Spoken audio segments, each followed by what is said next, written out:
I open up, now turn it off.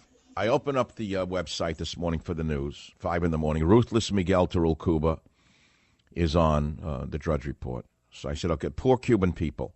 They suffered through the mafia state of the Castro brothers for all of these years. Now the next one's coming along, Miguel now, to again keep the Cuban people locked up like prisoners in a fortress. And the left can't get enough of these prisoners. That's what they want for you here. That's what Jerry Brown wants. That's what Al Sharpton wants. Ruthless Miguel Torul Cuba. So I said, okay, I'll open with that. And then look at the other stories today. Arab professor at Fresno State calls Barbara Bush an amazing racist. Wait. This lowlife, this talentless lowlife Arab professor of English was granted an American Book Award last year for her story collection entitled He, Me, Muhammad Ali. And she curses Barbara Bush. She says, I will never be fired. I have tenure. And I make $100,000 a year, so go to hell, basically. She is pictured with a Palestinian scarf, often used to express solidarity with the Palestinian uprising against the Jews in Israel. So this is what teaches now on the campuses because of the tolerance that the liberals have brought us. But there are other stories. That's not the only one. We know the university professor who slammed Barbara Bush as an amazing racist will not be fired. Whereas if a conservative said something about Jerry Brown, they'd be fired. I'd never be hired. Forget it, fired. Then I read that Nikki Haley, you know who she is, the warmonger, ambassador to the UN. Nikki Haley, never liked her, never trusted her. Nikki Haley's deputy ambassador led the Never Trump movement and launched Zuckerberg's Open Borders group I read on Breitbart. I couldn't believe my eyes. You talk about the enemy within. This is inside Trump's inner circle. Nikki Haley, the bombardier of the bombardier of the Trump Air Force, next to Mustachio, who's the pilot of Trump's Air Force. Her deputy ambassador led the Never Trump movement and launched Zuckerberg's Open Borders group. Then I find something obscure for you. The search for truth in the rubble of Douma and one doctor's doubts over the chemical attack, and he's a Muslim doctor, a Syrian Muslim doctor, Dr. Assam Rahabani. And he says that the patients were overcome not by gas, but by oxygen starvation in the rubbish-filled tunnels and basements in which they lived on a night of wind and heavy shelling that stirred up a dust storm. Bad luck for you on the left to read this one.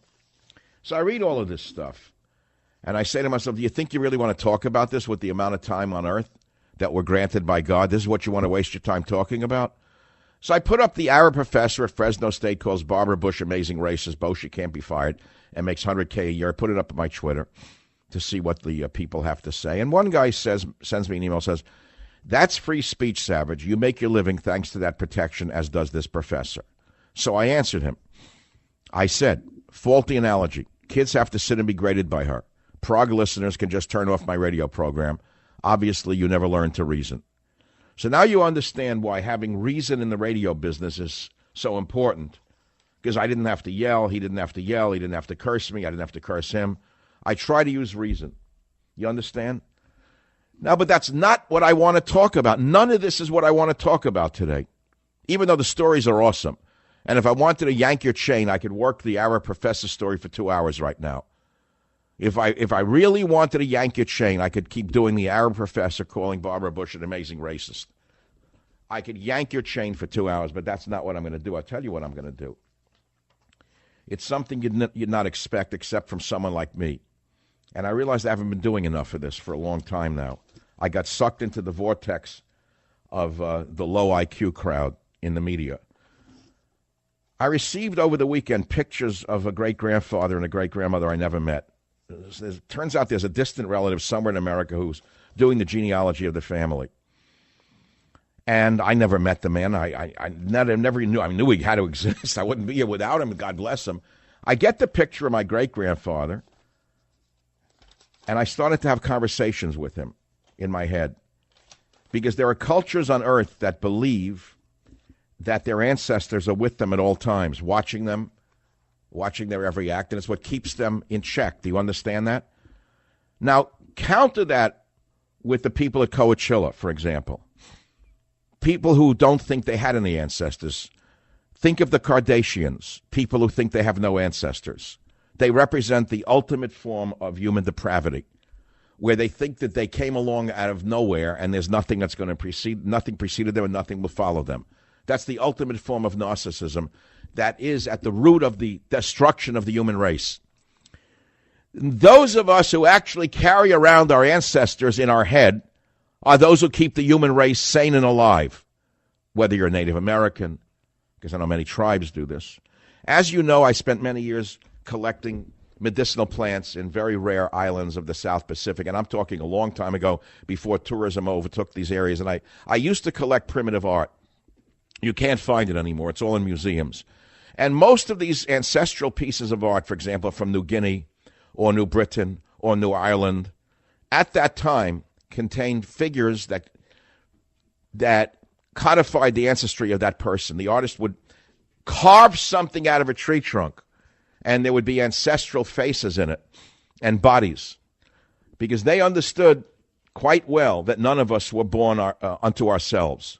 We are all born of a mother who was born of a mother who was born of a mother who was born of a mother who was born of a mother who was born of a mother ad infinitum. And so if you forget that chain, that you're part of this human chain of evolution within your own family, what you become is a narcissist without past, without future, and frankly, an empty present. So I ask myself, am I getting too far afield? You want me to stop and go back to the news of the day? I can't. I'm sorry. I'm through with it. I am not interested in the Arab professor. I'm not interested in the news of the day. I'm not going to sit here like the chatter people and talk about Mueller and lock her up. Can't do it. Not today. Thank you. Something happened in me when I looked at the picture of the great-grandfather who I never met. He's staring right at me through this kind of weird daguerreotype taken around 1860, 70, I don't know when, 1870, somewhere in Russia, Poland, somewhere over there, where almost everybody was left behind, was annihilated and killed either by the Nazis or then by the Russians, one or the other. They were killed by both sides, by the way. Their equal opportunity genocide was committed. And I look at him and I say to him, okay, great-grandfather, what would you have me talk about today to millions of people, great-grandfather, who I have never met? And so far I haven't received an answer. So I'm going to turn you into a question. What would my great-grandfather want me to talk about today to millions of people? I mean, I can tell you that I don't know. What would your great-grandfather want you to talk about today if you had the opportunity that I have, the gift of the microphone and the gift of the ability to express my thoughts clearly and a great education with tens of thousands of books that I have read, well, thousands of books that I've read in my life? What would you have me talk about when you think about all the subjects under the sun? All the subjects under the sun. We're going to talk about 4 subjects today. Mueller and Comey now? Or someone on Fox News who dropped out of college, who now you count on as a great advisor to the Western world? This is unbelievable to me. Great advisor to the Western world, dropped out of college. Unbelievable, the world I'm living in. So, grandfather, what do you want me to talk to? You already turned it off already. You're on Wallbanger's show already. You want to hear the basic. Mueller, lock her up. Mueller, Comey, lock her up. Mueller. Do you have conversations with deceased ancestors, or do you think you're crazy if you did? Would you call a psychiatrist? Would you call a psychiatrist if you thought you were talking to a deceased ancestor who talked to you with wisdom? Well, you'd probably call a doctor who's a bigger nut than you are, put you on medication, and tell you don't even have those conversations because you don't know where it might lead. I don't care what your race is or your ethnicity or your background. I'm sure there are people listening to the show who can relate to what I am saying. And if not, well, you're out of luck because this is what I'm going to talk about. Oh, I know I could play sound bites of Jerry Brown saying that low-life politicians are to blame for the nation's immigration impasse. But I'm so not interested in Jerry Brown. I can talk about immigration until I'm blue in the face. You know why? Because I'm an immigrant son. And in fact, I have the manifest of passengers from the ship that they took coming on over here to America, landing here in 1920. I have the manifest of the people. 7 of them came over. My grandmother came with 6 or 5 children.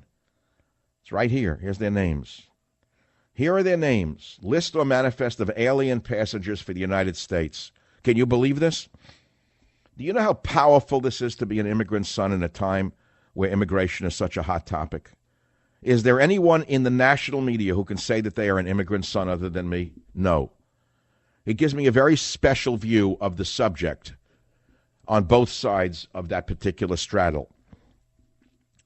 And so there are the names. Grandpa came here first. He worked for 7 years and sent the money home to bring over the others and got him out just in time before the tsunami hit and killed everyone in the village and killed everyone in the country who was not of a certain, let's say, orientation or stripe. And you think about this, fate and what fate is. They were very poor, and I was told they were so poor, the story came down to me that they lived in a little village where there was no heat, of course, except fire and coal. Actually, not coal, it was firewood. And the older ones, the grandparents, would sleep on top of the clay oven at night. It was a large clay oven in the middle of this room, and the older ones would sleep on top of the clay oven to keep from freezing to death.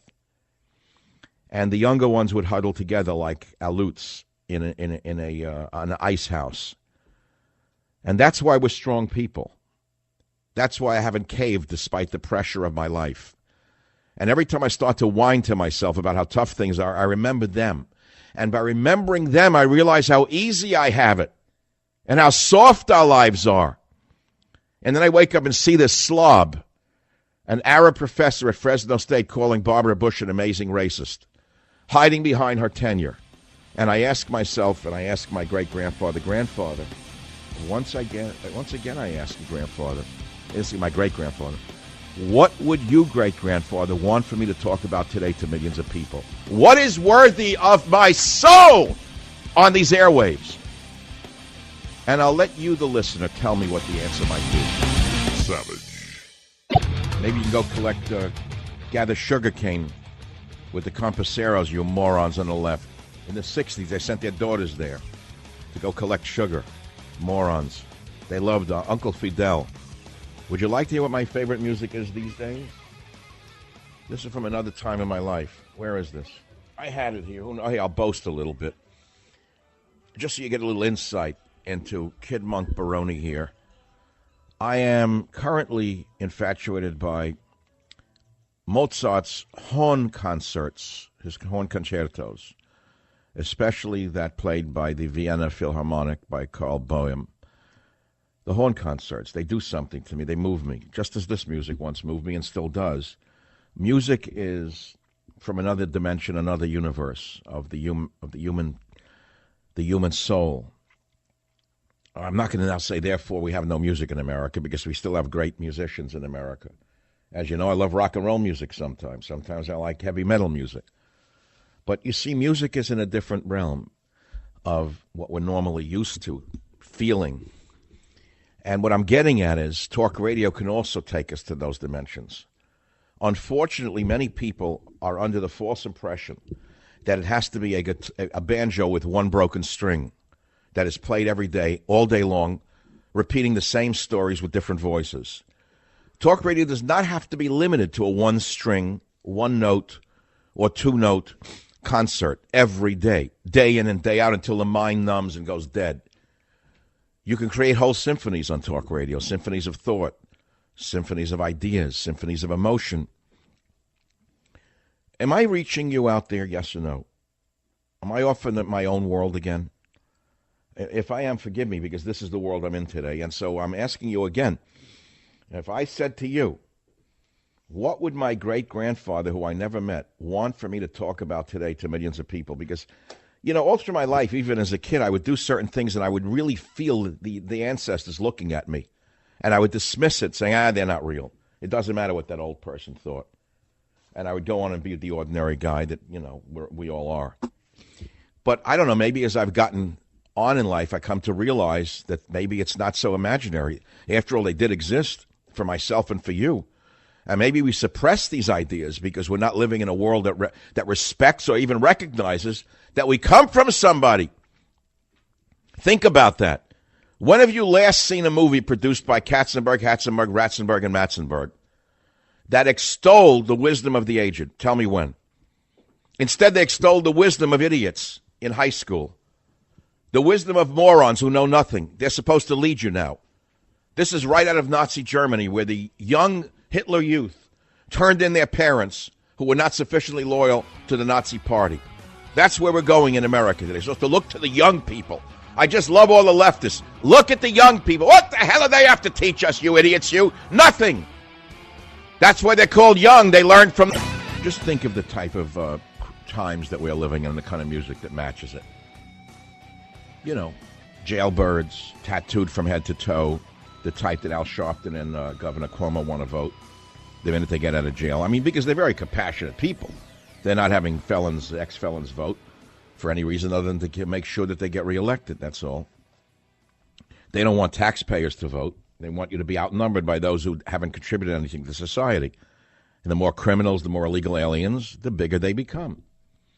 Now, my grandfather, my grandfather would say to my great-grandfather would probably say, Michael, you can't fight what's going on in the world endlessly. The time clock. Listen to the metronome in your head, Michael. Is this how you want to spend the rest of your days? Talking about the slime of the earth? The Cuomos, the Browns, the criminals, the drug dealers, the illegal aliens. Do you want to talk about them the rest of your life? Is this what you were born for? Is this why God made you man-child in the promised land? Is this how you're supposed to spend the rest of your days? Anyone listening to this show, do you have conversations like this with yourself, whether you're a Texan or a Oklahoman on a range, whether you're a guy who rides cattle or something like that, or drives a tank in battle? Do you ever think about these things, or am I the last person on earth who even thinks about this? Today you're going to hear about it because this is where I'm going today. The time clock, the metronome. The metronome. It has no email. There's no email in the universe in which I'm currently functioning or speaking from. There's no email. There's no television. There's nothing in that world that you would understand. So I'm trying to talk to you from another dimension. Am I reaching anybody in this fallen universe of radio where I'm not supposed to go beyond, let's say, the parameters of today? What are the parameters of today? The barriers of the mind that I'm not supposed to work outside of. Lock her up. Mueller, Comey. Republicans, Democrats. Lock her up. Although I stabbed Trump in the back for a year straight as an anti-Trumper, I love him now because I'm trying to get access to him. And I know you're so stupid you don't know I was for Cruz and not for him.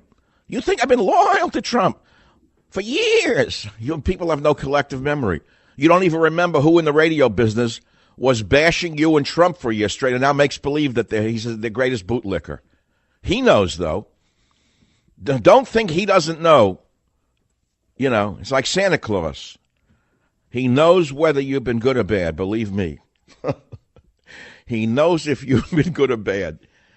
Trust me on that one, because he's told me he remembers who was loyal to him. One thing you can count on is he knows who his friends are. And he also knows who the Johnny-come-latelys are, too. And one of them who has allegedly a desk in the White House won't have one for too long. I can predict that. When I learned that moron was dictating the tweets to him, I said, no wonder we're in trouble in this country. A man with no education, a man who's the most self-serving person in the history of the media, is directing policy in this country. No wonder we're in such trouble. Maybe you ought to get someone around them who has a little knowledge, a little history, a little education, a little poetry in his soul, instead of a shillelagh and a nail gun. I say to myself, but my grandfather, my great-grandfather would say, Michael, that's not what you should be talking about. So I say, well, what should I be talking about? You're not the talk show host, great-grandfather. He said, well, what do you mean talk show? What do you do? I say, I'm on the radio and I write books. Okay, that's good. I understand books. What do you write about? Well, my last book was God, Faith, and Reason, grandfather, great-grandfather. He says, good. What do you know about God that others don't know about? You know more about God than 1,000 years or 5,000 years of people who've studied this subject? You know more than them? He said to me. And I said to him, no, I don't know more, but I only know what I know. So he says, well, why would anyone want to think what you know? You're not a scholar of the subject. So I said, well, great-grandfather, apparently an awful lot of them did because it became a huge bestseller.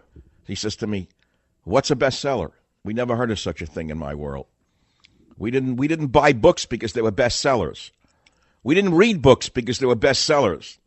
What did you read, great-grandfather? We only read one book, the Bible. That's all we read. We read it over and over and over and over again. I said, okay, fine. I'm not knocking it. Well, we have gone past that book. Oh, you have? And what has it led to in the world that you've gone past it? My answer to him was, what has just reading that one book taken us to in this world? When you consider that hundreds of thousands, if not millions of people have been killed in the name of that one book. So you'd say, I don't like hearing that. He would say, well, you don't have to hear it, but it happens to be true. There are people right now killing their own co-religionists in the name of their one book. They have such faith in their own book, the Quran, that some of them kill each other in the name of their holy book, if they're not of the right side of the aisle there, where the Sunni kills Shia, Shia kills Sunni. I never heard of them. I said, well, I'm glad you never heard of them. Good for you. Not only we hear of them, we're bringing them in by the millions in order to make sure that they bring their world to us. He said, I never heard of such things. Why would a nation commit suicide like this, he would say to me. Why? Because the nation's insane. Half the nation is on drugs, the other nation is fat and on other kind of drugs, and there's a few percentage of the people left who could actually use their minds. And that's not a very good thing, great-grandson, he would say. John, on KLIF, line 3, go ahead. What's your statement today? Yeah, thank you for allowing me to speak. This is my third time on your show. If you remember, Michael, about a year ago, I called and complimented your ancestors, not knowing that this topic was going to come up again. So what I'm feeling in the spirit, your great-grandfather would tell you that you're spot on. The way you separate yourself from your competitive conservative hosts is that you acknowledge the Bible and our Creator and take us to a different dimension. That's why you have such a large audience, because they're feeding off your spirit, just like the guy that called about a week ago, the psychic. I understood where he was going with that. The best is yet to come. Stay the course. Stay resolute. What your grandfather is telling you through me right now, you're spot on. Don't get swallowed up in negativity. And I think one more thing, you talk about people killing each other in religion. Speaking of religion, as soon as they took prayer out of school, Michael, we need to sound the alarm and fight for our own kids' lives, this bullying. Oh, you're 100% right. When they took the Ten Commandments out of the schools, what did they replace them with? The Ten Commandments of liberalism. Michael, you know what the Ten Commandments of liberalism are? Take a look at what's teaching in the schools, and you'll see what the Ten Commandments of liberalism are. Right. I hear you. You know, you sound very much like my good friend Congressman John Culberson of Houston. Well, thank you. You know what? I'm the guy also that called the second time and told you I was the father of a Supreme Court justice. You are? Yes, sir. Wait, which Supreme Court? The Texas Supreme Court or the U.S.? It's a state out west. I don't want to...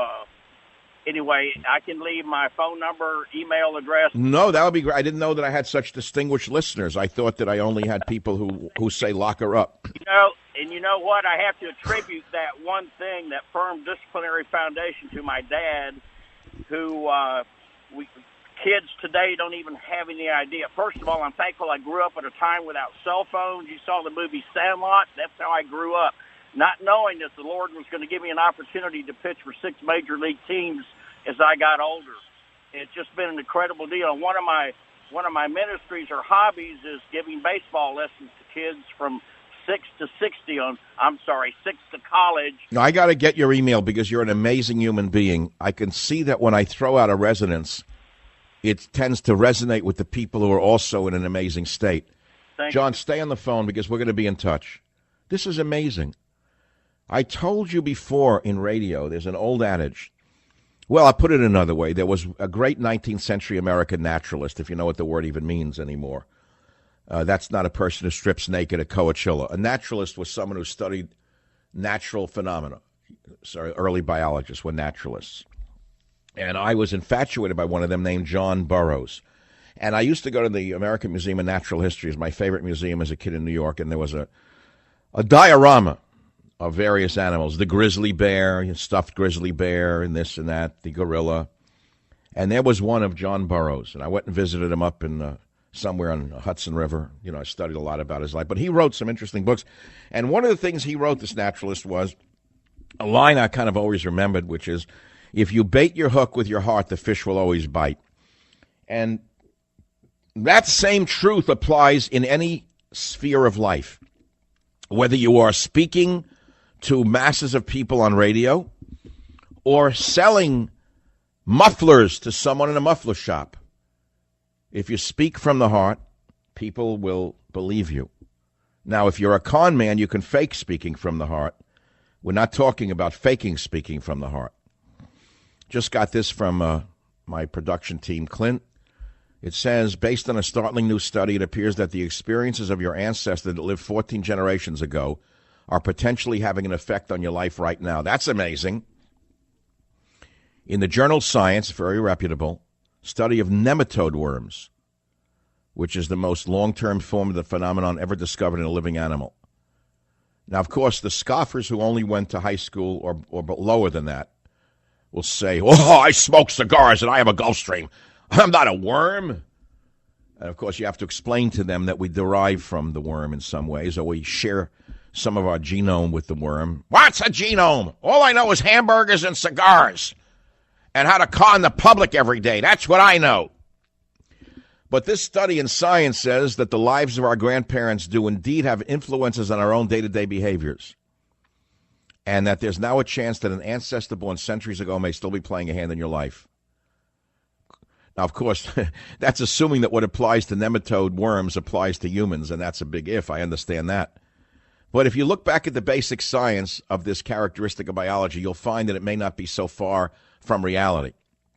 And I'm sure that you listening to this show, even if you're a total atheist, if you're educated at all, let's say beyond that of the average talk show host, and you took even one course in science in the 7th grade, you understand that you do come from an ancestor. That's even if you are, let us say, someone who worked his whole life with his hands and with his blarney. You could understand, even you, that you have ancestors and that they may be functional or operational in your consciousness, well, in your subconscious. And so if you tap into them, you don't know where it's going to lead. Every family, no matter who you're from, in every family there are ordinary people. There's probably someone who was a scholar, someone who was a poet, someone who was a genius, someone who was a criminal, someone who wound up in a madhouse, probably an axe murderer, probably a brigand or a criminal somewhere not too far removed in your ancestry, but they're all functional inside your DNA. It's an amazing thing to think about, is that what is it that keeps the average human from going off the rails? You look at the news, and what does the news focus on? The genius? No. The great composers? No. Those who conduct symphonies? No. Those who do ballet? No. What does a newspaper sell? Guy goes into a steakhouse in Harlem, and a bum comes in to panhandling for money. He says, leave me alone. He stabs him in the back with a steak knife. That's what sells newspapers. So if you read that day and night, and that's what you live on, are the tabloids, the New York Post, all of them are tabloids. What your mind becomes is polluted. It's like a polluted stream. It's like a toxic waste dump.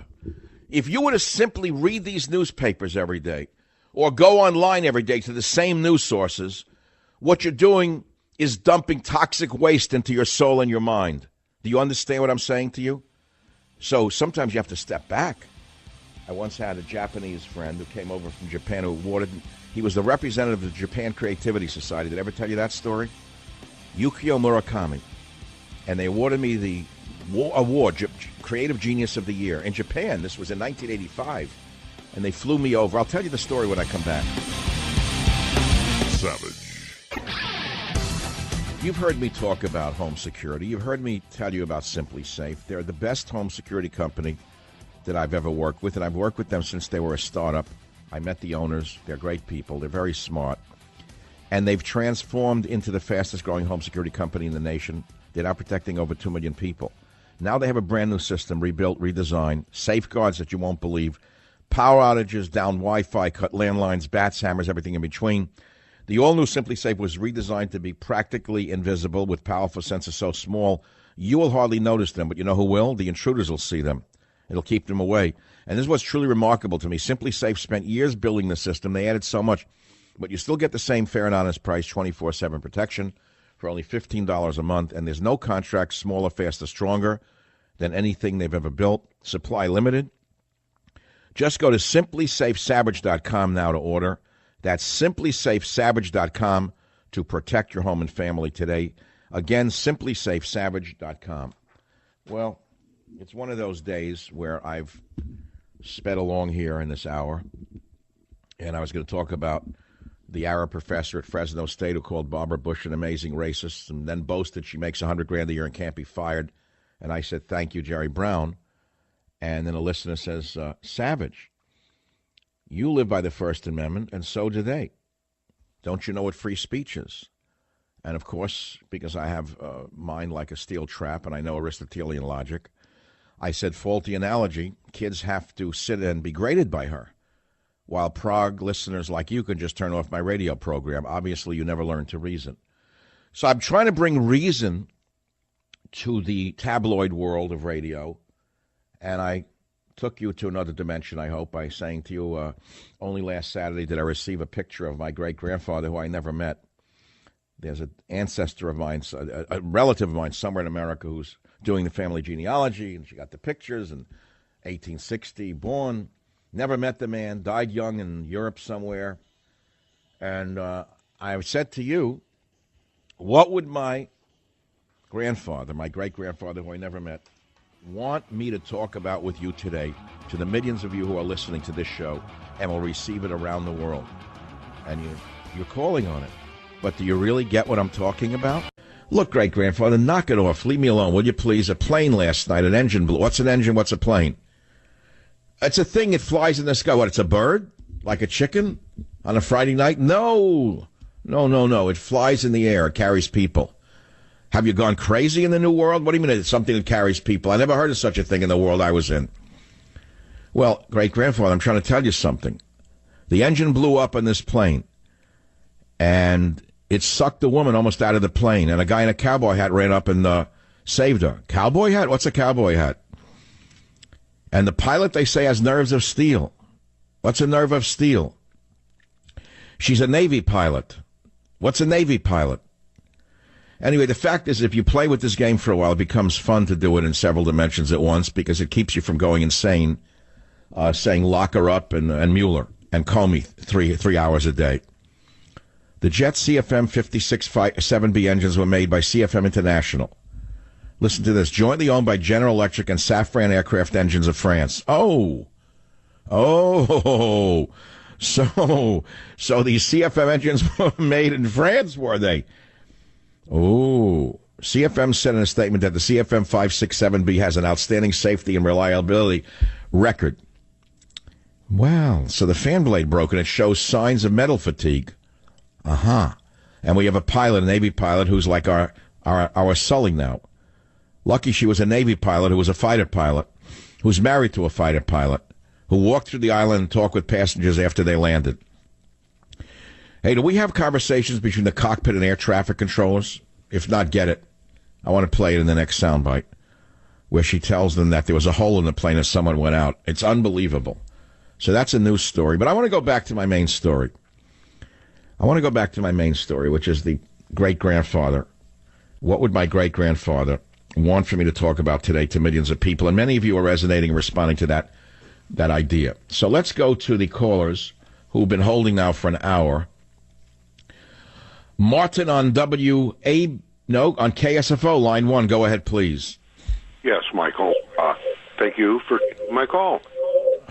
I'll try and make this short and sweet. I was watching a YouTube video on a person that is probably 120 degrees from us. And there you were in the right-hand column. And I clicked on that. It was a 46-minute YouTube. I watched the whole thing. This was the day before Teddy had his surgery. And I loved it. And I have a renewed respect for you and your opinions. Now, what was the video? I don't think I can say it on the air. No, not the title. Oh, is that the video in Beverly Hills where I gave a speech 2 months ago? It was the day before Teddy had his surgery. Yeah. No, I gave a live speech to a group of conservatives. They were having lunch at the Beverly Hills Hotel, or one of the hotels, the Four Seasons, I believe. And I went down there. It was at David Horowitz's Freedom Center. Nice people. And that's the speech. It was a lot of fun. What did you see in the speech that you liked? The whole thing, Michael. The whole thing. It should go viral. It can't go viral because I'm not a progressive who hates America. I know, but I'm just saying, every one of your... and because I'm not on Fox News ever, I'm not known. So you can only be known if you're part of the cartel or any of your money gets kicked up to the agent who represents the cartel. He gets 10% of everyone's income. And no one discloses that. There's nothing wrong with having an agent, but you should disclose that you all share an agent and you try to destroy everybody around you who's not in the cartel. I mean, that would be obvious. That would be sharing with people, wouldn't it? You say, okay, we have an agent, we try to make a buck, and we block anyone who's not in the cartel and try to get him off the radio, keep him off television, and try to put someone in who makes the money that we get a 10% kickback up to our agent. That's all. Now, isn't that American business today? That's why I don't want to do it. I want to do conversations with my great-grandfather, who I never met. Now, my website is down. There's been hacking today, I think. They're claiming it's a server, but I can get on Drudge. I can get on Newsmax. I can get on USA Today. I can get Alex Jones. I can't get on michaelsavage.com. I believe it's been hacked and it's down. We'll find out by tomorrow. So it happens. It's not the worst thing on earth. WABC Mark, go ahead. Your comment is important. What is it, please? Thank you. God bless you, Dr. Savage, for being an oasis in a sea of fake news. My grandfather's family was murdered, the entire family, by the Turkish Muslims, which, by the way, were the original ISIS in the Armenian genocide. They killed... Tell the people how many millions of Armenians were slaughtered mercilessly, men, women, children, herded into churches set on fire, and the Armenians burned to death. How many of your fellow Armenians were killed by Muslims? Approximately 2 million Armenians, Greeks, and Assyrian Christians were murdered in death marches and apparently other means like burning to death. My great-grandfather would want me to speak out, well, as you are, for the truth and against injustices like unnecessary bombing of countries who are protecting their Christians and their citizens against Islamists. And I read today, speaking about the bombing attack last Friday night, that General Mattis himself wanted to go to Congress for permission, or approval rather, to launch those missiles. Did you read that today? Well, that goes into my... Our own top general himself... Yeah. Was more liberal on this issue than some of the foaming-mouthed maniacs in radio who said that there's no necessary approval for bombing. You hear what it's come down to? How can you call yourself a conservative and say you don't need approval to go bomb a foreign country? And that speaks to my last point, Dr. Savage. Speaking out as you do against false warmongers like Mr. Lindsey Graham, Hillary Clinton. Oh, my God. Lindsey Graham, John McCain, Hillary Clinton, talk show hosts who make believe they're conservatives wrapped in the Constitution, and they call for bombing without a constitutional approval by the government. It's unbelievable to me. And I don't know how people put up with this.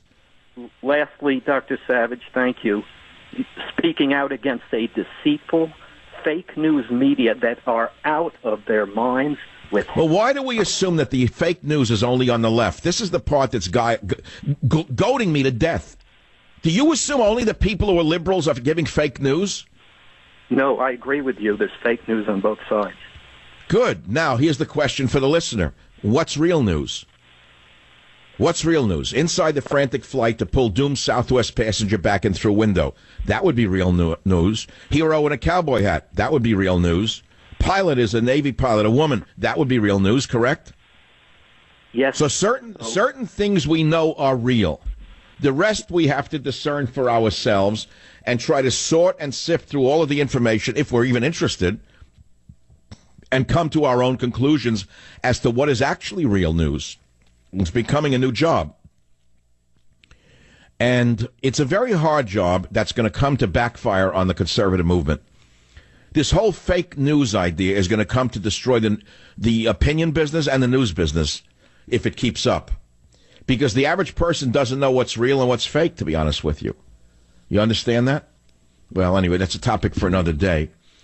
I am at the point of the first break, but I don't even want to go to it. I'm having a wonderful time on the radio talking with you today. KSFO Melissa, line 3. Where are you calling from? Chicago. Go ahead, Melissa. What's on your mind? Well, Michael, I just wanted to let you know that you've been reaching me for a couple years. I do own God, Faith, and Reason, and God told me to call you today because I can't believe what's going on, everything that's going on in the world. It's really scary. My father was in the syndicate in Chicago. His mom was doing tricks with her father and siblings in brothels when she was younger than 8 years old. So when I'm sitting here in the suburbs of Chicago now, not that I'm 35, I grew up in Chicago high school, and I was attacked a lot and didn't really realize it was because I was white, as weird as that sounds. Well, wait, your father was in the syndicate. He couldn't protect you? He was a gangster? Oh, my father. He ended up moving to Wisconsin. So he abandoned you, his poor daughter, and left you to the mobs. He didn't. My mom was a single drunk mother. My dad did what he could, and I'm very proud of how he handled the situation. Yeah, but the mythology is that mob guys protect their children. Where was your father? Oh, he was around, but my mom left a couple different times and hid, and he had to find me. Is he still alive? He is, and him and I talked about God a lot. I was recently baptized. So does he feel bad for what he did in the world that he lived in? Absolutely. He's in a lot of pain physically, and he told me one time that he thought maybe it was because that God was punishing him for his past doings. And I said, well... Yeah, well, that's a very important subject for another time, which is the connection between mind and body and how illnesses are a manifestation, in some cases, of the mind and of the soul. Yeah. The psychosomatic connection between illness and, let us say, the mind and the soul, and how some of us have gone awry, we're constant liars, we wind up with quadruple bypass. It doesn't mean that everyone with a quadruple bypass is a liar, but in some cases, when you lie on a regular basis, it eats your heart out. Do you know that? Because you know you're lying? Absolutely. It doesn't mean, now don't get me wrong, there are probably some very straight, true people who've had quadruple bypasses. But I'm using that as an example of psychosomatic illness. And there's got to be a mental relationship between bodily ailments and the soul and the mind of the person experiencing them. For example, if I get a migraine headache, what is it related to? Well, it could be related to a lot of things. I could have eaten sugar. I'm allergic to sugar. It could have been because I've just focused too much on the tabloid news and it's burning my eye out, right? There's a lot of things that could explain it. Mm-hmm. Now, there are gurus who believe that we can live almost eternally, even on this earth, to a very, very old age, if we purify our minds and purify our hearts. You know that, correct? I absolutely... I'm going to move on because I don't want to go down that road. But, maybe I should go down that road another day, which is get some of these people on, whether they be from other societies or this one. Or there are very few in this society I trust who have this idea of living to the ripe old age without much illness, if you're a truthful person, that the truth actually shall set us free. Now, of course, there's a limit to that idea when you consider that Mozart, one of the greatest composers in the world, lived to only 35. I mean, I doubt that he died at 35 because he was a bad guy. So I'll be back in a minute to discuss these philosophical questions right here on the Savage Nation. Join the Savage Nation. Call now, 855-400-SAVAGE, 855-400-7282. Savage. The Savage Nation is sponsored by Swiss America, the only company I trust with my financial future. Call 800-289-2646 or SwissAmerica.com. Beets are one of the superfoods of the world. There's so much I can tell you about it, but let me just tell you about nitric oxide. Nitric oxide is one of the most important molecules in your body. It promotes healthy circulation, which gets the oxygen and nutrients flowing throughout your body, and it helps support healthy blood pressure. And you can help your body produce nitric oxide naturally by drinking Super Beets. Only Super Beets is made from beets grown to exacting standards, and the nutrients in the beets are concentrated in a way that makes them usable to the body to create nitric oxide safely and naturally. If you want to increase your body's nitric oxide levels, and you should, believe me, simply call 800-481-0504, 800-481-0504, or go to SavageLovesBeats.com. And listen to me. With your first Super Beets order, get another 30-day supply for free, plus free indicator strips to see how Super Beets actually work in your body, and free shipping. You can't beat it. Try it. 800-481-0504, 800-481-0504, or go to SavageLovesBeats.com. Very little time on the Savage Nation right now. I can read you all the horrible tabloid news of the world, as can anyone else. A chimpanzee could probably do it with a voice simulator. Instead, we're going to talk about more important things, and we're going to Richard on WABC in New York. Richard, welcome back to the program. Hello, Michael. Yes, and I really wasn't going to call you today, but I couldn't help myself. My grandfather, my great-grandfather from Bialystok, you woke him up. He told me to call you, okay? Oh, let me stop right here. Richard is a man who called the show 2 weeks ago, identifying himself as a psychic who made certain predictions for me, and many people listened to it and took notes and have incorporated some of your advice into their lives. Richard, what do you have to say today that is new? I'm going to make it very succinct. Look, first of all, I did say to you, I'm not talking to you as a psychic or an intuitive. I'm talking to you as a spiritual advisor. You are going through this transition. You are wrestling with your brain. Your brain is so profoundly intelligent. You're a genius, but unfortunately you think that you're going to answer your questions with your brain. It's not going to work. You've got to let it go and start to operate from your spirit. I'm going to make it very succinct. Here's the message, Michael. Look, you asked me for specifics. Here's the specifics. You've been trying to get into the inner circle of these people, Sean Hannity, Donald Trump. These are people that are not interested in your truth. They don't relate to truth. That's not what they're about. They are illegal aliens when it comes to being human beings, okay? That's all I want to say about that. You are about... Well, I wouldn't agree with you on your broad statement like that, because I've seen some great work done even by the man that you don't like, Donald Trump. Oh, no. I can't say that about the talk show host, because I've only been on the receiving end of his deceit. No. So I can't even comment on him. I used to think he was what he presented himself as being until I discovered otherwise. But that's irrelevant. What's the big story here? The big story is that you're going to have an ability to attract, like the man that just called you from the Supreme Court. There are millions of people out there, and many of them are very powerful that need your leadership, and you're going to have an opportunity to attract the allies that are really true allies, and you will be a leader, not somebody who's trying to get in the door to find a way to change things within the system. You actually have the power to really change the world, and I mean that from a standpoint of very practically with your ability to communicate and the... But, Richard, I must say to you, at my birthday party a year ago, my son got up and said, who would have known that my father, with a talk show host, changed the world by helping elect, in a big way, Donald Trump. He actually said, who would have thought that my father would have helped elect the next president of the United States, Donald Trump? And my son is not known for hyperbole. He's a very pragmatic man. So it's already been done in some ways, Richard. So what's next? Next is a spiritual path that will... Hold on. We're going to come back. I know many of you are fascinated by Richard, as am I, right here on the Savage Nation. Don't fool yourself. You want to hear this. I know that.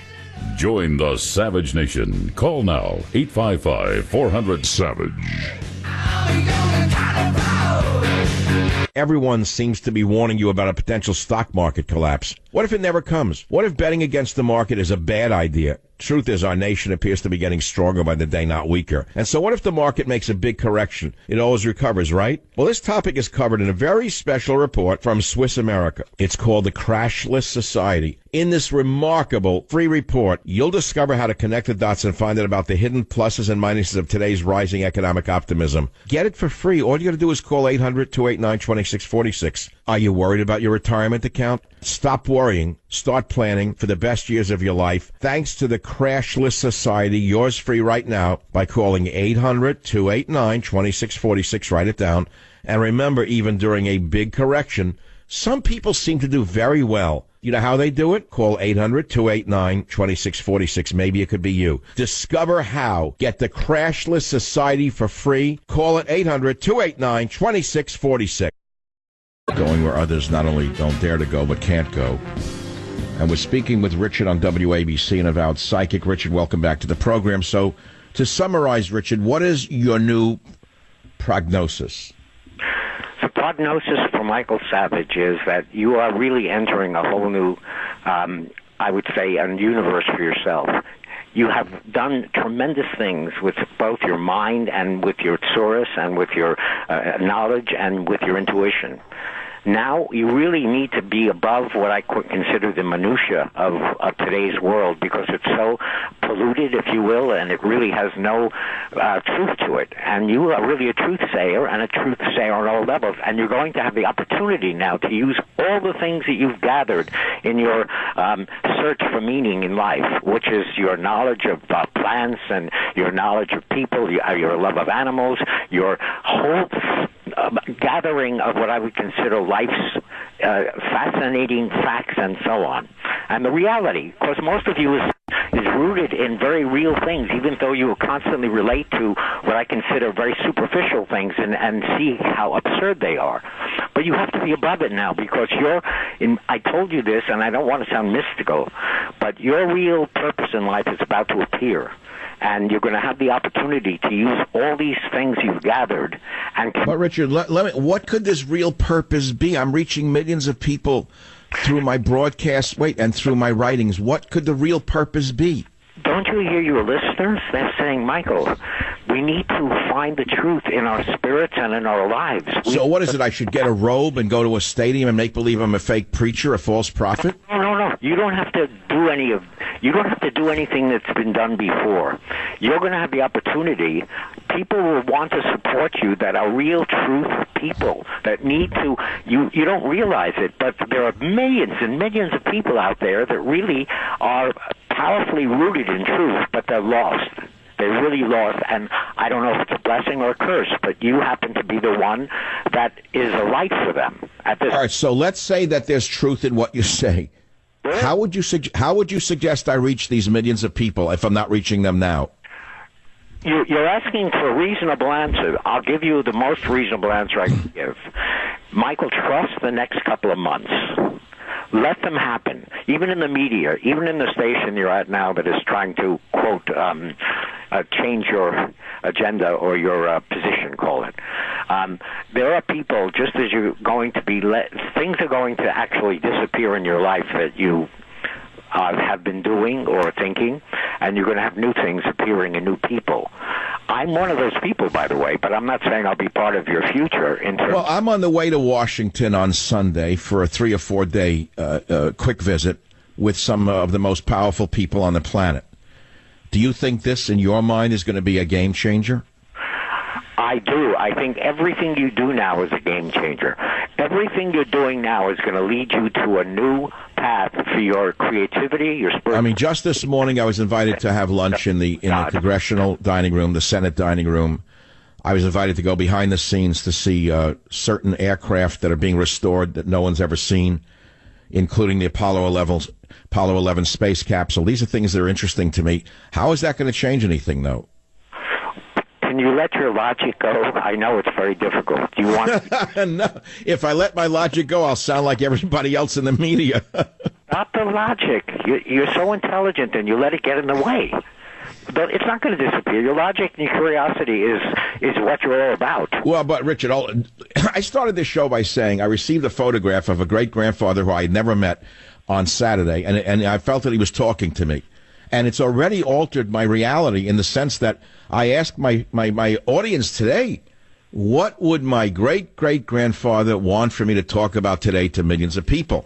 Don't you think that's a game changer? What did I say? Don't you think that's a game changer? Grandfather from Bialystok, and here's what he said to me. He said, Michael, oy vey, let yourself live. Stop trying to think. But those are generic New Age statements. No, they're not New Age statements. They're the basis of what life is.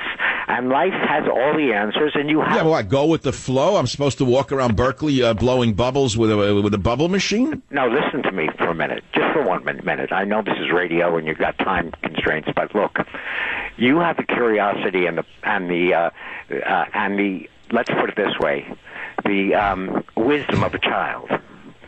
You are really a pure spirit. You really are, and that's not metaphysical. That spirit and that child in you has tremendous potential for creativity in a practical way. You're a great combination of logic and feeling.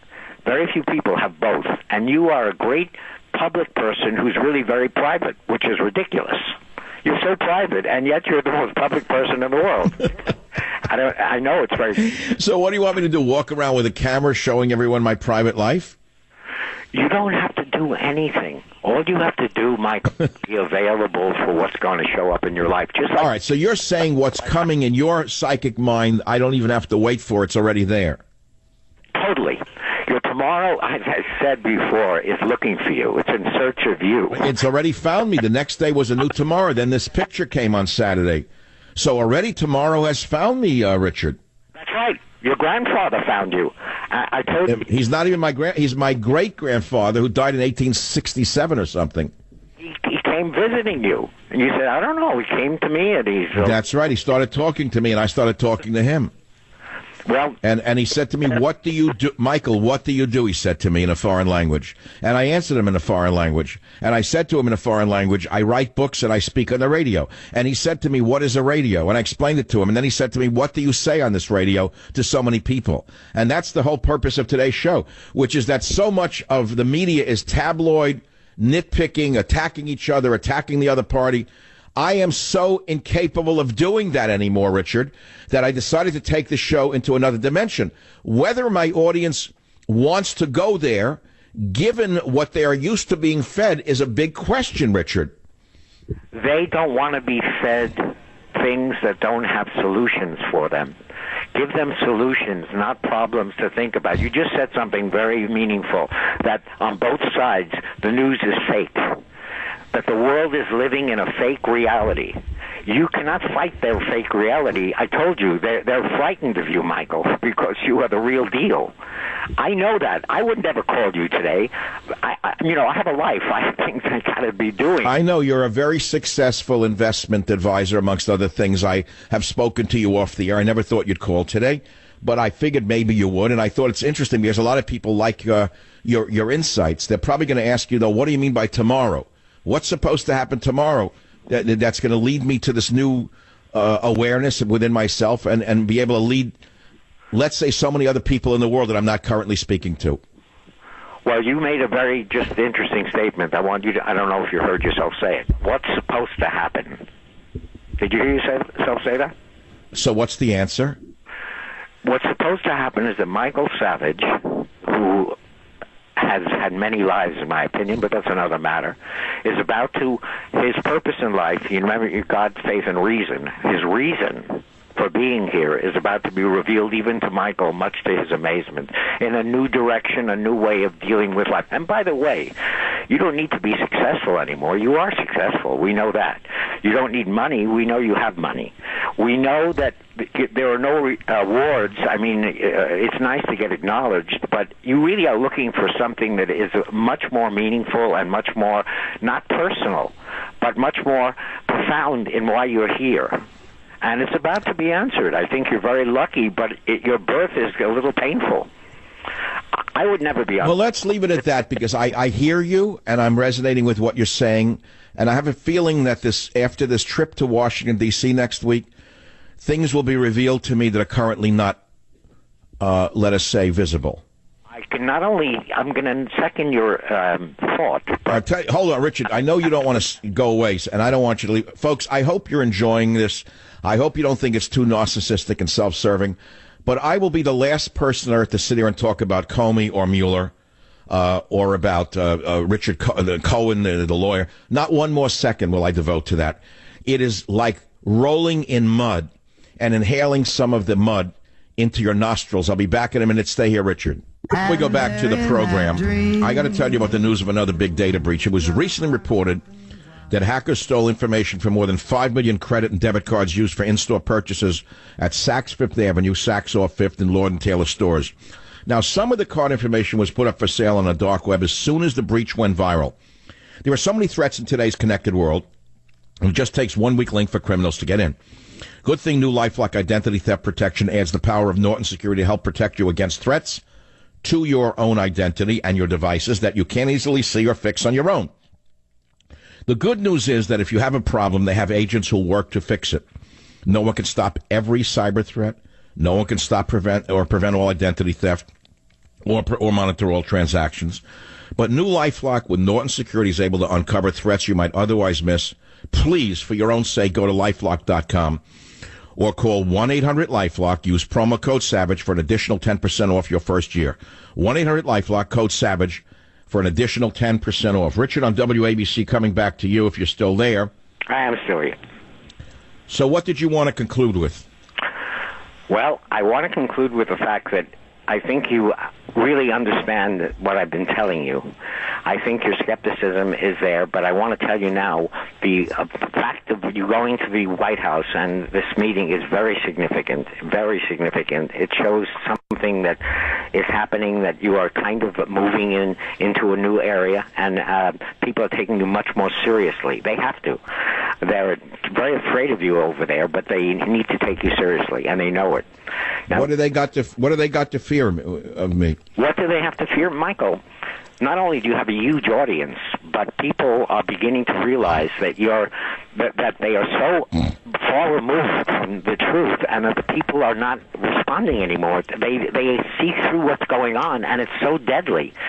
We're heading into a disaster as a species, as a planet. We are really heading into a disaster, and people are. One of the things I'm not going to yield on is the animal protections that I so desperately tried to discuss with this administration and was assured was having good resonance within, and only to wake up and find out the next day it had no influence whatsoever.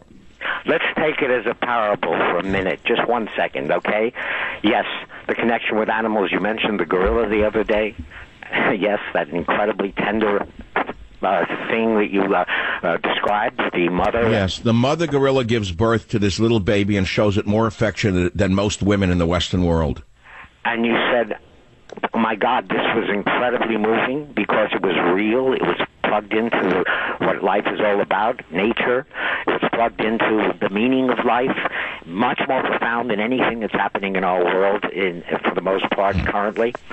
And the graphic example, and you went with your heart, your soul, and your spirit, and with the idea that these people would care and that they really want life to prosper. And you said, oh, we've got to save life. We've got to save values. We've got to save our morality, our spiritual meaning.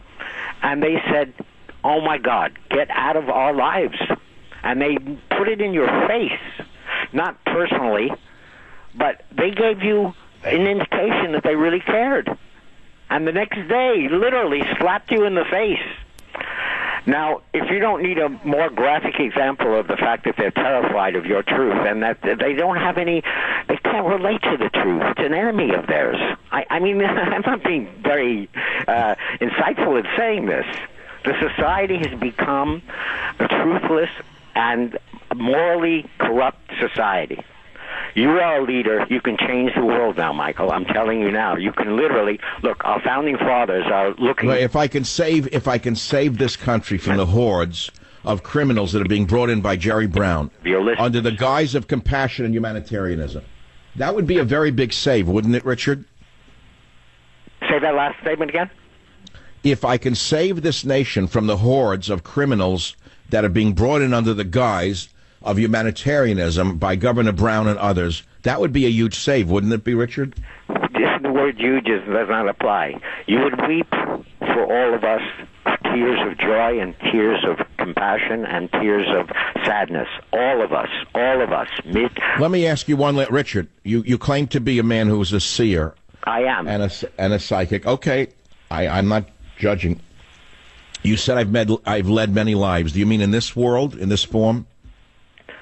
You have led many lives before, Michael. This is, I could go into your past. But do you mean many lives in this carnation? In this carnation? You. I'm asking you a question, though. Many lives in this carnation? No. Other carnations as well. Definitely. Well, how many times have I said on this show that I'm like a Steppenwolf who's walked through many planes at many times? Look. Time is look, I could get into this, but it'll blow off most of the audience that's not used to it, Richard. You got to understand, they are so used to other stuff that they think this is not, that it's not real. They think it's crazy. They're not used to it. They're not ready for it. They don't want to hear it. They're so used to the banjos with one string that's hardly attached to the banjo that when they hear a Stradivarius, they run like from a fire. You heard it, Michael. What can I say? You know it. Please don't try to be a Stradivarius on talk radio because the audience won't listen to you. They'd rather go listen to the sound of a hammer hitting a drywall. Richard, stay on the line. I'm going to talk with you again a little bit, maybe another time, rather. I thank you very much for your interest in the show and in the future of the show. The rest of you who are listening to the show may want to be interested or may be interested only in the profane. And that's okay. That's what you're used to. You're fed the profane every day. And there's plenty of profane to talk about. You can find it on any internet site. You can find it in the movies. You can find it almost everywhere you turn. Because profanity sells.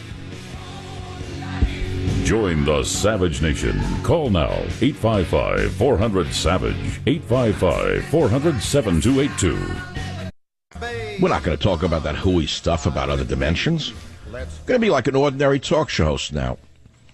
We'll talk about the news, views that other people talk about. We'll say lock her up. We will say put her in jail. We'll say Mueller no good. We'll say fire Mueller.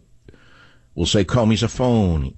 Not. No, we're going to go back to what we were talking about in the last couple of hours because I've had it with the other stuff. I mean, I got to confess to you that there's a limit to how much I can invest of my inheritance, to put it that way. You don't actually think that your life is your inheritance. Your greatest inheritance is your health and your life. It's hard to understand that because we're so focused, as we have to be on money. I get it. It's easy to say not to focus on it if you're not struggling for finances right now. But I would hope that sometimes you could put aside the ordinary and try to go into another time zone with me on the Savage Nation. A time zone of the soul that maybe you get into on your own, maybe you don't.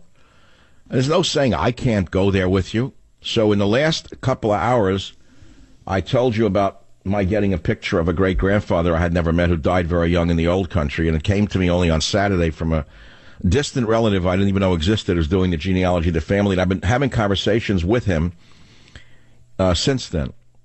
Now, they're imaginary conversations. I'm not like Jimmy Carter. My great-grandfather was not in the room with me, not walking around complaining about the weather or anything like that. I'm not Jimmy Carter. I'm talking about my imaginary conversations. Do you understand the difference? But in doing so, in tapping into my ancestry, it helps me understand my actual place in the world right now. And so I said to you, what would my great-grandfather want for me to talk about today to millions of people? Because I'm asking you to ask yourself the same question. Let's say you're a beaten-up person somewhere in America who can't get out of your own way. You screwed up your whole life. No matter what you've done, it's been wrong. Things always went wrong for you. You just keep drilling empty holes in the ground and you can't find any oil. And you feel lost and you feel lonely and you feel like everyone's lying to you and everyone's deceiving you. And you despise politicians because you feel every one of them lies to you. I'll ask you the same question. What would your great-grandparents want for you to do right now to get out of that position that you are in? So let's turn it over to some of the callers. You on WABC line 6. Go ahead, please. Well, I'm one of your fans who finds this kind of rumination and this kind of reflection the reason that I listen to you. You can hear that mind-banging, lock her up, blah, blah, blah, all day long, wherever you want to find it. But I would rather sit and listen to Dr. Savage tell me about life in Brooklyn before the war, the struggles of his father and his family. Well, actually, I was born in the Bronx. I don't know Brooklyn that well, but okay, it's similar. It's generic. Yeah. And you know, when you say before, which war though? What war are we talking about? Well, I mean, when I sat by my grandmother, who came from Ireland in 1912, and who I have the manifest from her ship with her signature on it at Ellis Island. Oh, beautiful, beautiful, beautiful. Age 18 with 5 British pounds in her pocket. She went to Grand Central from Ellis Island, went to Albany, New York, and was downstairs in the upstairs-downstairs version of the wealthy attorney's house, Albany. And 15 years later, she owned a little hotel in the Catskills, and the story... Wow. Oh, so she's really the pioneer in the family, huh? Absolutely. Absolutely. And to sit and listen to her tales and the warmth and the love that was in that neighborhood down on 149th and Union Avenue in the South, and nobody locked their doors. Mrs. Parisi next door made the raviolis. Grandma thought tomato sauce was poison. Mr. to the Irish tomato sauce was poison. I can see that. Yeah, and well, actually, tomato was considered poisonous until I think the 16th century. Really, the love potion, you know, and and it was the 3 eyes: the Irish, the Italians, and the Israelites, and they kicked each other in the shins all day, and then they got along and intermarried, no less. You know, it was a wonderful world. Oh yeah, I remember that story, A.B.'s Irish Rose. It was a beautiful story about various different ethnic groups falling in love and coming together. I think it still happens in America, though, don't you? Of course. We've added Mexican into my family blood, and we've added Filipino into my brother's family blood. You know, And I'm sure that when you look at the children of those people, you see a continuation of your own family lineage. You don't see it as separate, do you? Oh no, not in the least. And we're proud of it. And this is America. And, listening to... No, it is. I understand that. And it's lost on the media. The media doesn't want us to know that most Americans are actually accepting of, if you want to put it in a crude sense, interracial families. But it's not what you're talking about. You're talking about something different than interracial. You're talking about the integration of America rather than the separation of America, which apparently the media doesn't want to talk about because it doesn't sell newspapers and it doesn't create news flashes. People don't want to hear about the integration that's gone on, that is going on, where people do get along, do they? Absolutely. And mathematics... So you like when I go into these philosophical modalities, okay? I appreciate that. So at the end of this conversation between us, what would you say my great-grandfather, who I never met, would want me to talk about, and every day thereafter? What is it that you think he would want me to talk about? I have to bring it back to the political. And I have to bring it back to the beloved Lincoln's famous line that we have to restore the mystic chords of memory from every patriot grave to every hearth and heart in the country. And last night I was at a Lincoln presentation by an eminent scholar at Rutgers University, and it was about Lincoln's use of the Bible in his arguments against slavery. And the children, all lovely kids and scholars, had no idea what he was talking about. And at one point he said, talking about Lincoln's ideology, the love of America, he said, well, who here loves the country? I was, out of 50 people, I was the one who put my hand up. And it's mission, Doc. We have to recreate that love that, I just...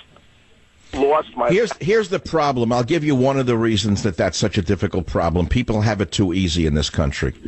When 50% of the population pays no taxes, why would they love a nation that gives them everything for nothing? They have such self-contempt because of what they're doing that they project their contempt onto the nation and say, what a stupid nation that would give me money for doing nothing. Then you got waves of immigrants who come in, who spit on the flag, burn the flag, abuse the Medicare system. I can go down the list. Why would they love a nation that is so stupid as to fall for their lie about wanting asylum here, to get away from oppression when they came here only to live off the fat of the land? And so the only way we're going to ever get this country back again, I'm sorry to tell you, is through hard times. I know it's counterintuitive, But hard times will actually make more people love this country rather than fewer. I'm going to leave it at that, and I want people to digest that for a while. It's easy times that make people say, what do I need to love America for? It's a stupid, flabby, fat nation. Wait until the hard times come, and you'll see that what I'm saying to you turns out to be true. The phone number here is 855-400-7282. Back in a minute. Join the Savage Nation. Call now, 855-400-SAVAGE, 855-400-7282. Savage. The Savage Nation is sponsored by Swiss America, the only company I trust with my financial future. Call 800-289-2646 or SwissAmerica.com. Do you have trouble sleeping like most people do? I'm here to change your sleeping patterns forever. I, myself, have never slept better since I started using MyPillow. I would toss and turn all night and never feel fully rested, but that's all changed once I discovered MyPillow the way I like it. MyPillow uses a patented technology that morphs perfectly to the type of sleeper you are. You create the pillow that's right for you, right on their own website. It's amazing, and of course, it's all manufactured right here in the United States and comes with a 10-year warranty. You can wash and dry MyPillow, and the best part is you get a 60-day money-back guarantee, so you have nothing to lose. I want you to go to MyPillow.com or call 800-768-0898, promo code SAVAGE. Take advantage of my special 4-pack deal. Buy 2 premium MyPillows, and you're going to get 2 Go Anywhere pillows for free. Rush to MyPillow.com or call 800-768-0898, promo code SAVAGE, to take advantage of my special 4-pack deal. Hi, Dr. Savage. It's an honor to speak with you. I've been listening to you since you started, probably some 20 years ago. About the same time I lost my father. You are my voice of reason. You're the closest thing I have to somebody that I can, confide in by what you say on the radio. So I wanted to tell you today that whatever direction you take your show, I am in, because I travel a lot for business. I'm in the car a lot. I listen to lots of news programs. And I really don't ever even formulate my own opinion until I've heard what you have to say. But whatever. So, okay, no, that's very, very, very gratifying. Give me one topic on which you would like my opinion, one news topic. Well, one news topic would be, I'm a conservative. I'm the hated one. I'm white, Caucasian, son of immigrants from Italy. Catholic and heterosexual, so I don't know where else to really go. Oh, you got 6 strikes against you. I'm sure that if Jerry Brown could, he would have you arrested just for those reasons alone. Exactly right. Or he may even deport you to Italy, because you're of no value to him. You can see right through him. Exactly right. Maybe that'll make you feel better. Maybe that'll make you feel better at the next fill-up. Thanks for calling, Bob. Martin on line 8. Go ahead. You're up on the Savage Nation. Hi, Michael. I have a PhD and a similar background to you. Parents and grandparents from Poland, grew up in New York in poverty, now living in South Florida.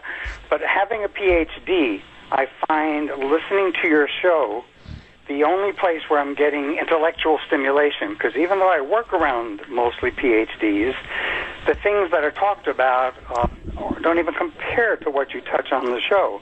I only have one friend who has a doctorate from Harvard that even gives half the intellectual stimulation that I'm striving for. So I want to tell you just by That's very nice to hear. The problem is how many people like you are there in America today, and how many of you listen to AM radio? I would say that most people with higher degrees sneer at talk radio, and when they tune into any talk radio show that someone may have told them about, they have reason to sneer at talk radio. That's the problem. And so they never come back. They don't really know the depth that is available to them in this medium, but it can be as deep as the person who is presenting that program. Yes. And Michael, I'm not jealous of your money or success or wealth. Do you know what actually made me kind of jealous? That picture you posted with a group of men you had dinner with on your birthday. I was like dying to be in the middle of that and be in the conversation. Well, because most of us don't have any friends that we can even call up for a dinner. That's the sad truth. Most of us are alone. It's not because we're bad people, and we wonder, whatever happened to friendship in America? Isn't that really what you're saying? Yes. Yeah. No. This is a real issue of friendship. Where is real friendship in this country?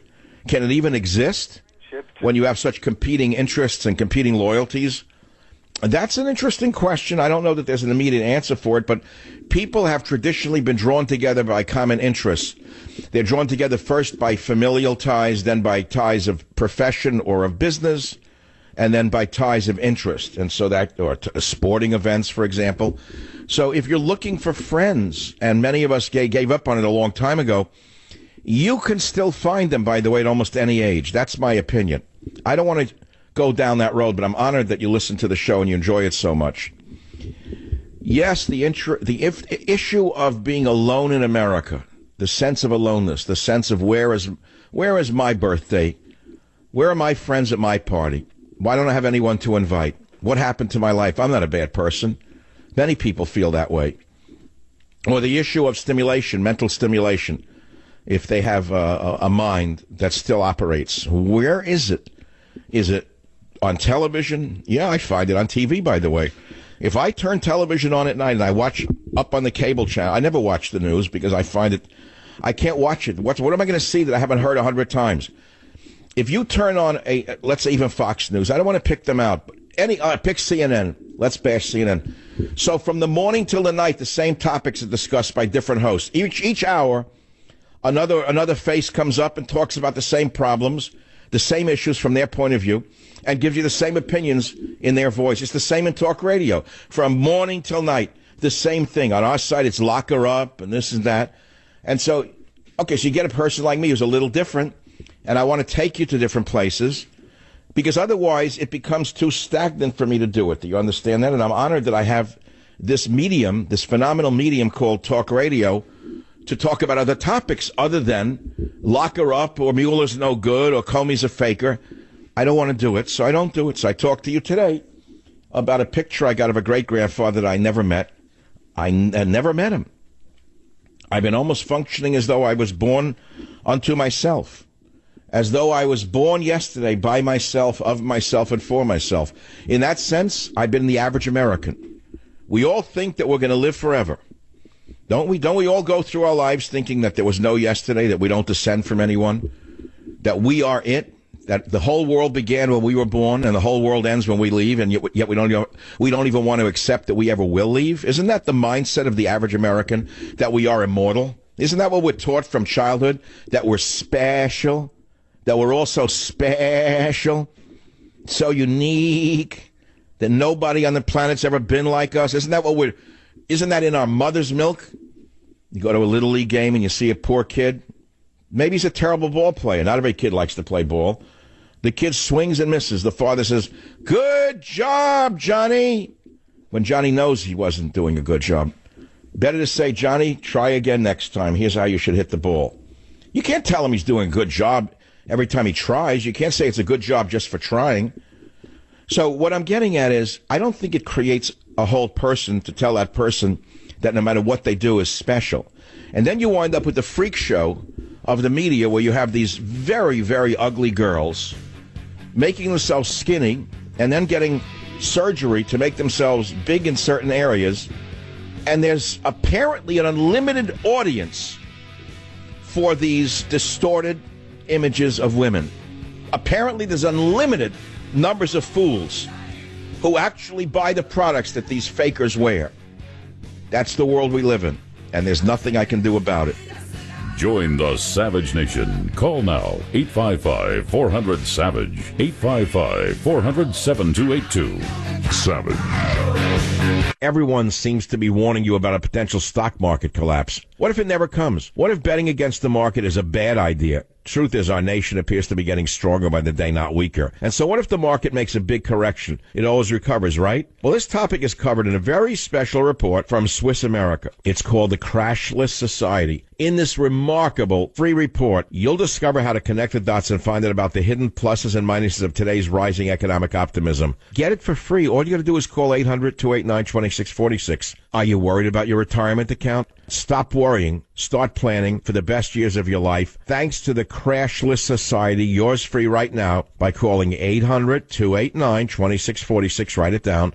And remember, even during a big correction, Some people seem to do very well. You know how they do it? Call 800-289-2646. Maybe it could be you. Discover how. Get the Crashless Society for free. Call it 800-289-2646. Well, you may not know who she is. She's the loudmouth warmonger who's our ambassador to the UN. It turns out her deputy ambassador led the Never Trump movement, and that he launched Zuckerberg's Open Borders Group. You talk about the enemy within. Huh? If that's not enough for you, Governor Cuomo in New York, you know that guy. He just announced an executive order to allow parolees the right to vote in New York after meeting with none other than the gutter rat, Al Sharpton. Al Sharpton came out of the meeting with the wonderful governor and said, "We got one executive order, and it's not even lunchtime yet," boasted Sharpton.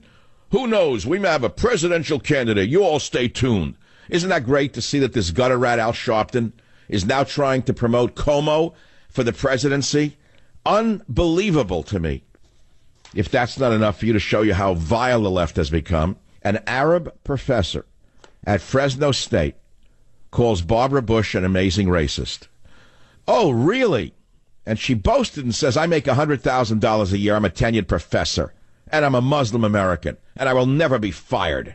Isn't that wonderful to see who Jerry Brown lets teach in the California universities?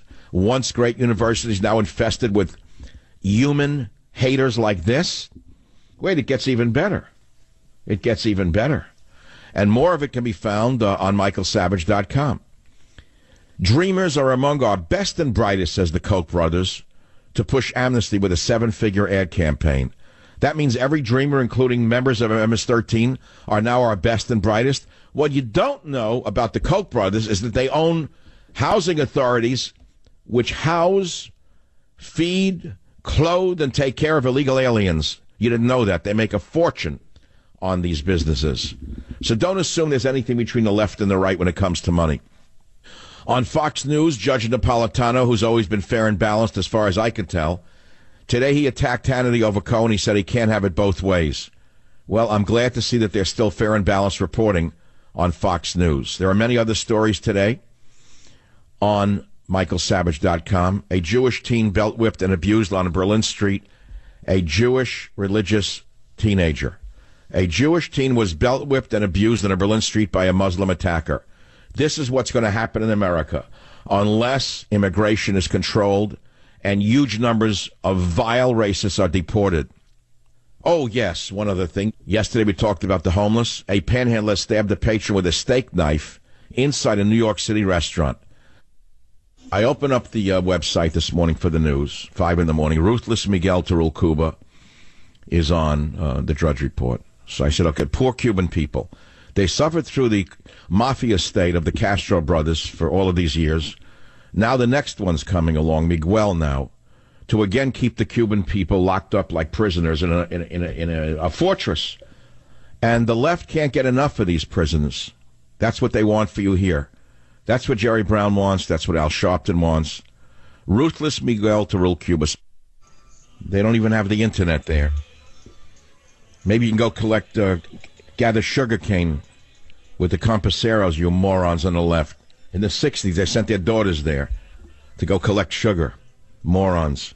They loved Uncle Fidel. I am currently infatuated by Mozart's horn concerts, his horn concertos, especially that played by the Vienna Philharmonic by Carl Boehm. The horn concerts, they do something to me. They move me. Music is from another dimension, another universe. The human soul. I'm not going to now say, therefore, we have no music in America, because we still have great musicians in America. As you know, I love rock and roll music sometimes. Sometimes I like heavy metal music. But you see, music is in a different realm of what we're normally used to feeling. And what I'm getting at is talk radio can also take us to those dimensions. Unfortunately, many people are under the false impression that it has to be a banjo with one broken string that is played every day, all day long, repeating the same stories with different voices. Talk radio does not have to be limited to a one-string, one-note, or two-note concert every day, day in and day out, until the mind numbs and goes dead. You can create whole symphonies on talk radio, symphonies of thought, symphonies of ideas, symphonies of emotion. Am I reaching you out there, yes or no? Am I off in my own world again? If I am, forgive me, because this is the world I'm in today. And so I'm asking you again, if I said to you, what would my great-grandfather, who I never met, want for me to talk about today to millions of people? Because, you know, all through my life, even as a kid, I would do certain things and I would really feel the ancestors looking at me. And I would dismiss it, saying, they're not real. It doesn't matter what that old person thought. And I would go on and be the ordinary guy that, you know, we all are. But I don't know, maybe as I've gotten on in life, I come to realize that maybe it's not so imaginary. After all, they did exist for myself and for you. And maybe we suppress these ideas because we're not living in a world that respects or even recognizes that we come from somebody. Think about that. When have you last seen a movie produced by Katzenberg, Ratzenberg, and Matzenberg that extolled the wisdom of the aged? Tell me when. Instead, they extolled the wisdom of idiots in high school. The wisdom of morons who know nothing. They're supposed to lead you now. This is right out of Nazi Germany, where the young Hitler youth turned in their parents who were not sufficiently loyal to the Nazi party. That's where we're going in America today. So to look to the young people. I just love all the leftists. Look at the young people. What the hell do they have to teach us, you idiots, you? Nothing. That's why they're called young. They learned from the old. So we can just talk about other stuff if you want. The San Francisco horror stories. I'm glad to talk about that since I started the ball rolling on the awareness of America. Now it's cutting into their money. Maybe they'll do something about it. Do you know how many cars were broken into? There are streets filled with glass. They break into cars in broad daylight. They shoot up drugs in broad daylight. They defecate in front of your face in broad daylight. How is that even possible? Why are the police not allowed to do anything? Why have the homeless bums become sacred cows? If a human being descends to the level of criminality, why are they a sacred cow? Why? Why? Progressivism. It's a mental disorder. People cannot park their cars in the streets. Do you know how much money they spend every year on homeless bums? And yet the crime goes up? Cardboard cartons with bums in them in the front of expensive stores that merchants are spending a fortune for the rent, and you got a filthy bum in their doorway? He can't do anything or he'll get arrested for doing it? It's a very dangerous city. It's not just dirty. Very dangerous city. I told you that. It's supposed to be one of the greatest cities on earth, and look what it's become. It's always been liberal. I understand that. I mean, I moved here many years ago. It was always a beautiful liberal city. People left you alone by and large. But then what happened was the drugs took over, and the progressivism reached the tipping point of insanity where anything goes and everything's accepted except conservative viewpoints. Anyone who loves America is considered a criminal. And then they made it a sanctuary city, not only for illegal alien drug dealers and other criminals, but a sanctuary city for every nutcase in the history of the world gravitating here to the welfare state, not only of San Francisco, but of California itself. It is like a magnet for rodents. And if you put cheese out, are you going to get more rodents or less rodents? More or less. You can't put two and two together? You have to have a conference now on how to get rid of the feces and the needles? Clean up San Francisco streets, tourist industry pleads. You have no idea what this city has become in the last number of years since the progressive one-party system took over the state and the city. You have no idea what it's become under Pelosi's iron boot. You have no idea what it's come under Feinstein's iron skirts. You have no idea unless you've lived here. Do you know how many cars were broken into last year? You don't know, do you? It's swept under the rug. The dirty needles, the garbage, people injecting themselves with heroin and other drugs in broad daylight, tent camps, human feces in the streets, mentally incompetent, dangerous thugs called homeless, running after you in the streets, attacking women, attacking men, attacking children, and the police cannot do a damn thing. So the head of the tourist industry, Mr. D'Alessandro, said, we can't be quiet anymore. We've become complacent. Well, I'm really glad to hear that he's come down off of his high horse and we can't be complacent anymore. But unless you actually come to this city and see what the filth is like and see the danger you are in, and you see how much is spent on so-called homeless services that is doing nothing but buying them drugs and alcohol, you will come to understand that progressivism and liberalism is as broke as the federal government. I understand that car manufacturers are considering making cars with double windows for San Francisco, because if you come to the city, you will find a puddle of glass next to your car within 3 minutes of parking it somewhere, and so they're going to make a double window. 31,000 cars were reportedly broken into in 2017, and those are just the break-ins reported to police. 31,000 who were arrested for doing it. Next to zero, less than 2% of the crimes were resulted in an arrest. 31,000 cars broken into in San Francisco. That's reported. Never mind the people who didn't report it. And yet the liberals say, oh, well, I'm tolerant. I don't want to become one of those right-wing, you know what. They don't want to be right-wing. So they will have their cars broken into, slipping on human feces. That's the city I live in. And I still love it. And it's beautiful. You just got to be very careful.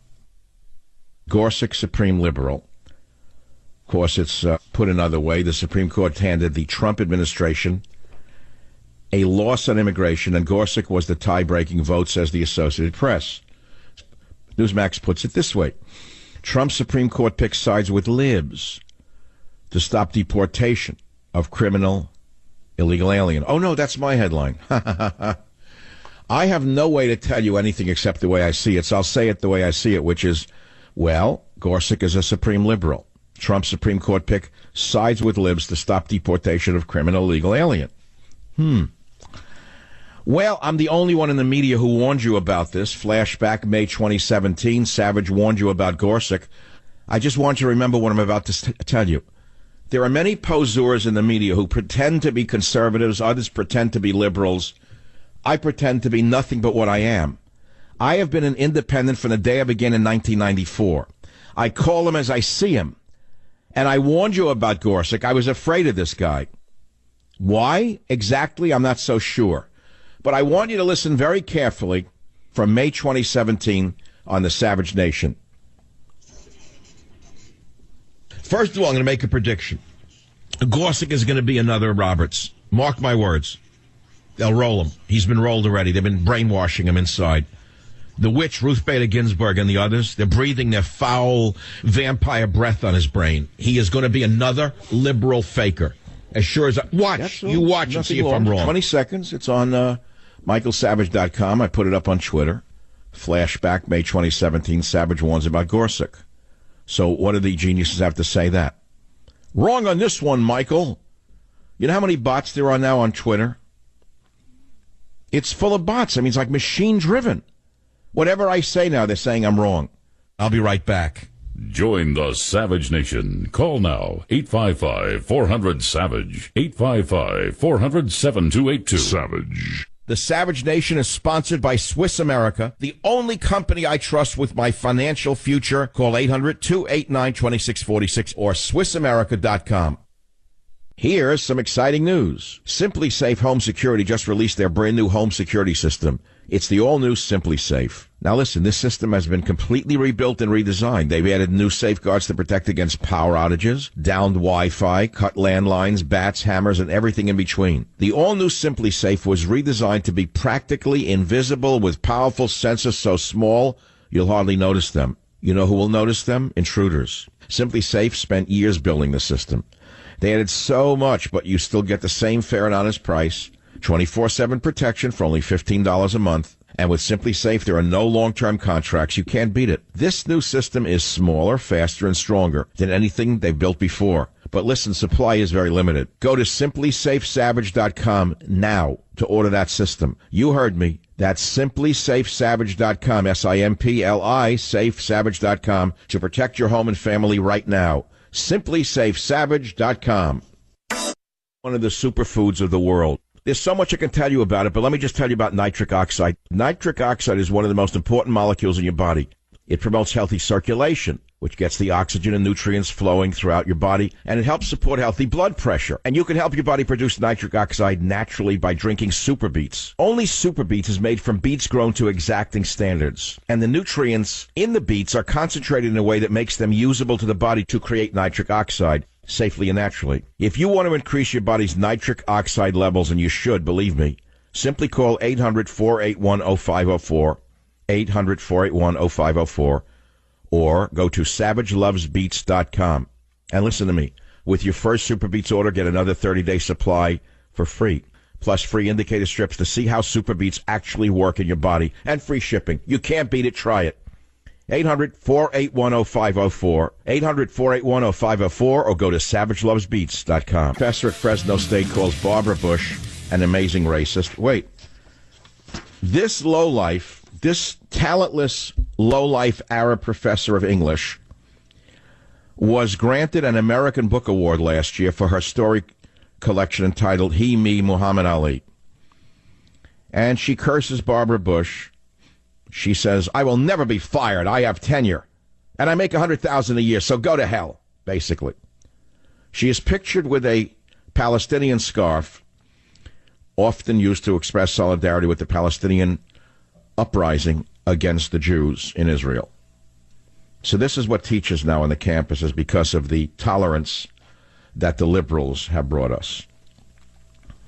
But there are other stories. That's not the only one. We know the university professor who slammed Barbara Bush as an amazing racist will not be fired. Whereas if a conservative said something about Jerry Brown, they'd be fired. Never be hired. Again, are fired. Then I read that Nikki Haley, you know who she is, the warmonger, ambassador to the UN. Nikki Haley, never liked her, never trusted her. Nikki Haley's deputy ambassador led the Never Trump movement and launched Zuckerberg's Open Borders group I read on Breitbart. I couldn't believe my eyes. You talk about the enemy within.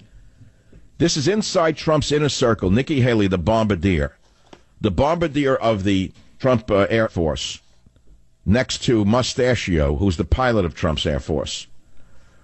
Her deputy ambassador led the Never Trump movement and launched Zuckerberg's Open Borders group. Then I find something obscure for you. The search for truth in the rubble of Douma and one doctor's doubts over the chemical attack, and he's a Muslim doctor, a Syrian Muslim doctor, Dr. Assam Rahabani. And he says that the patients were overcome not by gas, but by oxygen starvation in the rubbish-filled tunnels and basements in which they lived on a night of wind and heavy shelling that stirred up a dust storm. Bad luck for you on the left to read this one. So I read all of this stuff, and I say to myself, do you think you really want to talk about this with the amount of time on earth that we're granted by God? This is what you want to waste your time talking about? So I put up the Arab professor at Fresno State calls Barbara Bush amazing racist. Bush can't be fired and makes $100K a year. I put it up on my Twitter to see what the people have to say. And one guy sends me an email, says, that's free speech, Savage. You make your living thanks to that protection, as does this professor. So I answered him. I said, faulty analogy. Kids have to sit and be graded by her. Prague listeners can just turn off my radio program. Obviously, you never learned to reason. So now you understand why having reason in the radio business is so important. Because I didn't have to yell, he didn't have to yell, he didn't have to curse me, I didn't have to curse him. I try to use reason. You understand? My great-grandfather would probably say, Michael, you can't fight what's going on in the world endlessly. The time clock. Listen to the metronome in your head, Michael. Is this how you want to spend the rest of your days? Is this how you want to spend the rest of your days? Talking about the slime of the earth? The Cuomos, the Browns, the criminals, the drug dealers, the illegal aliens. Do you want to talk about them the rest of your life? Is this what you were born for?